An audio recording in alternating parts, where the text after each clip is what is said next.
in Chandler, and he is driven to share his business adventures as well as your knowledge with youth for our youth of tomorrow. He firmly believes that it is critical to mentor future generations of leaders.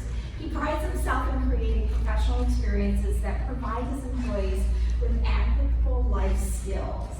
He and his wife assist in organizing fundraising events for local schools, charities, and other businesses. And he regularly holds canned food drives at Nakudos Island. Who's been there? To teach his youth customers the importance of charity. His generosity to share his business savvy knowledge allows him to support others as they achieve their goals. And that is true, because you have people from all ages that you host these food drives there. So come on up here to the mic, give him a round of applause. So you have multiple businesses, and so you've learned a lot of lessons. And what has been one of the biggest lessons that you've learned in being an entrepreneur and relaying that to our youth? Thank you very much. I appreciate that a lot of you have raised hands when she asked about Makudu. You could have heard me when nobody raised their hands.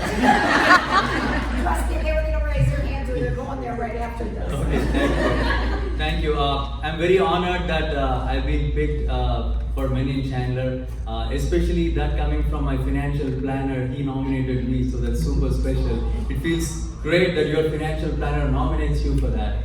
Then I appreciate also the lifestyle, the Chandler Lifestyle Magazine, the Chandler Chamber. What I have come to realize in a short time is we Men in Chandler have a lot of things in common.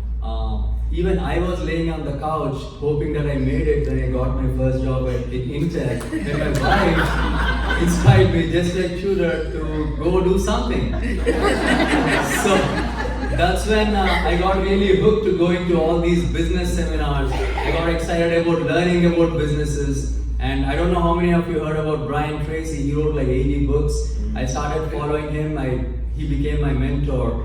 So we were in a big ballroom in New York, almost like 8 times the size of this room. And in this room, they were talking about business. It's like a 3-day seminar. And we were all fired up. Then we had this little groups wherein we were asked to break out and talk about different topics, and communication was a topic. How you communicate with peers doing business and all that. So for good or worse, I was teamed up with a couple of German guys who hardly spoke English. Then I had some East Romanians, and I was the best guy with the smartest and the best English in the group. So they said something profound.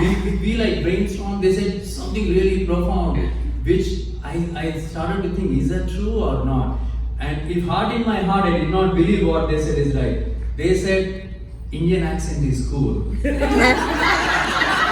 And sometimes your weakest trait that you are afraid of becomes your strength. So I was nominated to go and speak for our group. So I went up the stage. Here we have like 1,000 people talking about communication. And it's me, who is new to the country, talking about English communication to this all business leaders. So then I said, English is the best language for business, because you don't need to have any tails or anything in the front to communicate respect. In my language, if you have to say a word, there is a tail to show respect. If you don't have the tail in the word, that means it's disrespectful. So English is like that. So how you use the words and the context of how you use in business is very significant. We might not play a lot of a major role on how we say things, but what you say it, how you say it, when you say it, with whom you say it, the tone you say it. Yeah. So the case in point there was, you have 2 words in English language, complete and finish. Complete and finish, both are same words, you can use either one interchangeably, right? If you have a fabulous business, it's going great, you're making millions of money, you feel complete, right? If you have a fabulous business, pandemic hits, you're finished. So you have to know how to use it. So taking it to the next level, sometimes even if you have a fabulous business, I mean, you're finished. So you have to pay attention to that. So what I learned as an entrepreneur is, doesn't matter even if a kid is buying a Tootsie Roll at Makudu's, or if somebody is buying $1 million mansion in our real estate business. I have to pretend and use my EQ. IQ is whatever I learned when I was a kid, whatever I learned in college, that doesn't count. But my EQ, I pay the same amount of attention to the kid as if he's the only customer for me all day. Right. And once I do that EQ is going to really help us. So that's what I think is the most important lesson. You need to develop the EQ because it's easy to cultivate. Using your positive emotions to maintain, sustain, and give a perception to everybody that they are the only people that I have my attention to. So I'm finished with my speech. Hope you are not completely finished.